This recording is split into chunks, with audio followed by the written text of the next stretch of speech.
샬롬. 오늘은 예수님의 죽으심의 성격에 대해서 나누겠습니다.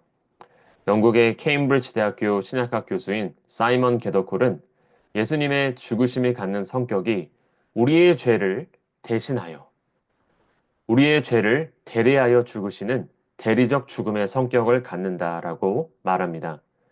레위기 16장 21절에서 22절 말씀을 보시면 대제사장이었던 아론이 이스라엘 백성들의 모든 죄와 불의를 이 염소에게 안수하며 그의 머리에 전가하고 염소는 그 이스라엘 모든 백성들의 불의와 죄를 지고 광야로 떠나게 됩니다.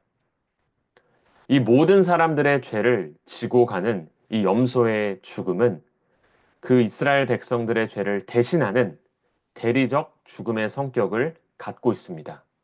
이와 같이 예수님께서도 우리의 죄를 대신하여 대리적으로 죽으시는 그 죽음의 성격을 갖고 있다라고 볼 수 있습니다. 고린도전서 15장 3절 말씀을 보시면 바울은 내가 받은 것을 먼저 너희에게 전한다라고 말합니다. 여기서 이 먼저라는 표현은 헬라어 원어적으로 가장 중요하게 너희에게 전하는 것이다라는 뜻을 갖고 있습니다. 즉, 바울이 복음을 전하는 데 있어서 그가 가장 먼저 제일 중요하게 여겼던 것은 바로 무엇이었냐면 이는 성경대로 그리스도께서 우리 죄를 위하여 죽으셨다라는 그 사실, 그 진리를 전하는 것이 바울에게 가장 중요했다라는 것입니다. 예수님이 우리 죄를 위해 죽으셨다라는 그 대리적인 죽음에 대해 바울은 가장 중요하게 전하고 있는 것입니다. 그런데 일반적으로 구약 성경은 이러한 대리적 죽음을 잘 말씀하고 있지 않습니다. 열왕기상 16장 18절에서 19절에 보시면 이스라엘의 시므리 왕이 나오는데요. 이 시므리가 죽게 되는데 이는 그가 여호와 보시기에 악을 행하여 범죄하였기 때문이다. 즉 시므리가 죽은 것은 그가 죄를 범했기 때문에 자기 죄 때문에 죽은 것이라고 말씀하고 있습니다. 여호수아 22장 20절 말씀에도 보시면은 세라의 아들 아간이 범죄함으로 이스라엘 온 회중의 진노가 임하지 아니하였느냐. 개인의 죄는 개인뿐만이 아니라 공동체 전체를 때로 위기에 빠뜨리는 경우도 구약 성경은 우리에게 보여주고 있습니다. 그런데 이 구약의 표준, 구약의 기준은 무엇이냐면 각 사람은 자기의 죄로 인해 죽는다라는 사실입니다. 신명기 24장 16절 말씀이 그것을 잘 보여주는데요. 아버지는 그 자식들로 말미암아 죽임을 당하지 않을 것이요. 자식들은 그 아버지로 말미암아 죽임을 당하지 않을 것이다. 즉, 아버지는 자녀를 위해 죽을 책임이 없다라는 것이고, 또 자녀들도 그 아버지나 부모를 위해 죽을 책임이 없다라는 것입니다. 그래서 각 사람은 자기 죄로 말미암아 죽임을 당하는 것이 이 구약의 표준이었습니다. 그렇다면 이 예수님께서 우리의 죄를 위해 대신해서 죽으시는 그 대리적 죽으심은 사실 엄밀히 말하면 성경대로 죽으시는 것이 아닐 수 있습니다. 고린도전서 15장 3절 말씀에서 바울은 분명히 성경대로 그리스도께서 우리 죄를 위해 죽으신다라고 말하고 있는데 구약의 기준, 구약의 말씀에서는 아버지가 자녀를 위해 누군가가 누구를 위해 대신해서 죽는 대리적 죽음에 대해서 말씀하고 있지 않기 때문에 예수님의 대리적인 죽으심이 과연 성경대로 죽으시는 것인가? 우리는 질문할 수 있는 것입니다.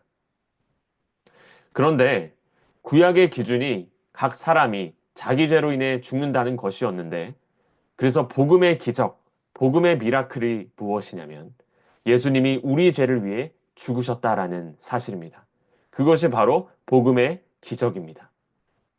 이러한 예수님의 대리적 죽으심, 예수님이 우리 죄를 위해 죽으셨다라는 것은 이사야 53장에 그 전례가 사실 나타나고 있습니다.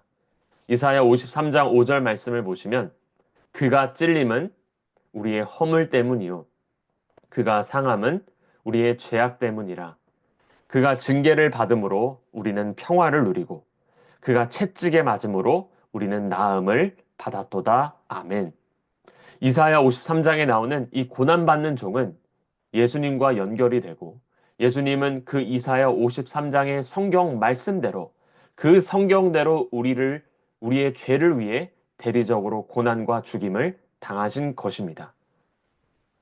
고린도전서 15장 3절 말씀에서 그래서 바울은 내가 받은 것 가운데 가장 먼저 제일 중요하게 너에게 전하는 것이 있다면 그것은 바로 그 이사야 53장 성경대로 그리스도께서 우리 죄를 위해 죽으셨다라는 그 사실, 그 진리를 전하는 것이다라고 말하는 것입니다.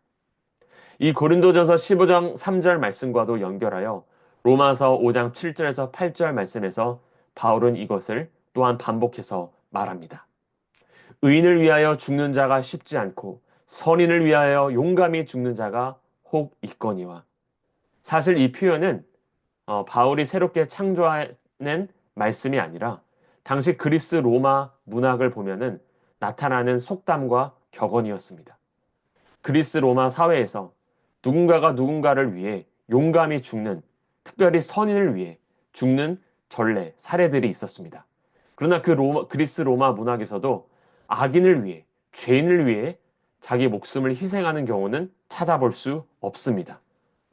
그런데 우리가 아직 죄인 되었을 때, 우리가 아직 선인 되지 않고 악인이었을 때 그리스도께서 우리를 위하여 죽으셨다라는 그 놀라운 복음의 진리와 기적을 사도 바울은 선포하고 있는 것입니다.